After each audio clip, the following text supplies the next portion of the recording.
আসসালামু আলাইকুম রহমতুল্লাহি বারকাতুহু। রমজান মুবারক। কেমন আছেন আপনারা সবাই? এবার রমজান মাস আপনাদের কীরকম কাটছে তা অবশ্যই কমেন্ট সেকশনে জানাবেন। আজকে আমি আপনাদের সাথে ইফতারির একটি খুবই মজাদার এবং স্পেশাল রেসিপি শেয়ার করতে যাচ্ছি, যার নাম আলুর চপ। তো আলুর চপটি বানানোর জন্য আমি প্রথমে একটি পাত্রে পেঁয়াজ কুচি, ধনিয়া পাতা কুচি, স্বাদ মতো লবণ আর যে যেরকম ঝাল খেতে পছন্দ করেন ও অনুযায়ী চিলি ফ্লেক্স দেবেন। দিয়ে তারপর ভালো করে মথে নেবেন। মথে নেওয়ার পর এটার ভিতরে সিদ্ধ করা আলু দিবেন। সিদ্ধ করা আলু দিয়ে আরও ভালো করে এটাকে মিক্স করে নিতে হবে। দেখুন আমি কিভাবে এই আলুটাকে পেঁয়াজের মশলার সাথে মিক্স করে নিচ্ছি। তো ভালো করে দেখুন এভাবে মতে মতে পুরো আলু ভর্তার মতো বানিয়ে ফেলেছি। দেখুন এখন আমি এটাকে ছোট ছোট গোল গোল করে নিব, যাতে এটাকে আমি বেসনে ডুবিয়ে তেলে ভাজতে পারি। তারপরে আলুর চপটি তৈরি হয়ে যাবে। এই রেসিপিটি খুবই সহজ একটি রেসিপি, আর অবশ্যই আপনারা বাসায় বানিয়ে খেয়ে ট্রাই করে দেখবেন। বাইরের খাবার স্বাস্থ্যের জন্য ক্ষতিকর, বাসায় বানিয়ে খেলে স্বাস্থ্যের কোনো ক্ষতিই হয় না। তো দেখুন এভাবে আমি ছোট ছোট গোল করে সবগুলো আলুকে লিচির মতো তৈরি করে নিচ্ছি। দেখুন কি সুন্দরভাবে আমার সবগুলো আলু তৈরি হয়ে গেছে।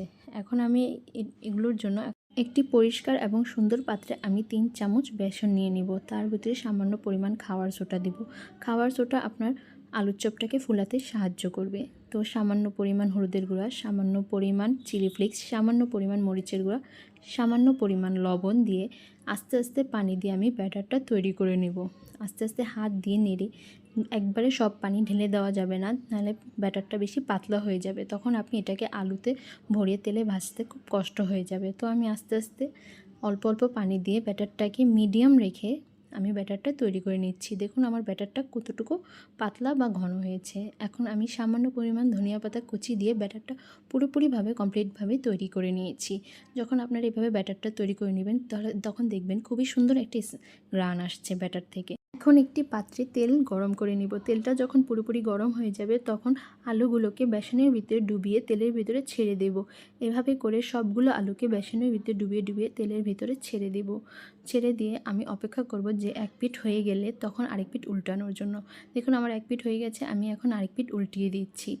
তারপরে এগুলোকে আস্তে আস্তে লাল করে ভেজে উঠিয়ে নিতে হবে। দেখুন আমার আলুগুলো কিভাবে আমি সবগুলো আলুকে একটা একটা করে উল্টিয়ে দিয়েছি। যখন ভালো করে সবগুলো আলু ভাজা হয়ে যাবে তখন আমি একটি ছাঁকনির মাধ্যমে আলুগুলোকে ছেঁকে ছেঁকে উঠিয়ে নেব আস্তে আস্তে। এভাবে আস্তে আস্তে সবগুলো আলুকে ছেঁকে ছেঁকে উঠিয়ে নিতে হবে, যাতে তেল না রয়ে যায় আলুর সাথে। তেলটা মানুষের স্বাস্থ্যের জন্য ক্ষতিকর, তাই ছেঁকে নেওয়াটা ভালো, যাতে তেলটা পড়ে যায়। দেখুন আমি এখন একটি সুন্দর একটা প্লেটে আমি সবগুলো আলুকে সাজিয়ে আপনাদের পরিবেশন করে দেখাচ্ছি। দেখুন কি সুন্দর আলুর চপ আমার তৈরি হয়ে গেছে, দেখেই মুখে লোল চলে আসছে। ভেঙে দেখাচ্ছি, দেখুন ভিতরে পুরোপুরি আলুটা কুক হয়ে গেছে আর খুবই মচমচে হয়েছে। রেসিপিটি ভালো লাগলে অবশ্যই লাইক, কমেন্ট, শেয়ার করবেন।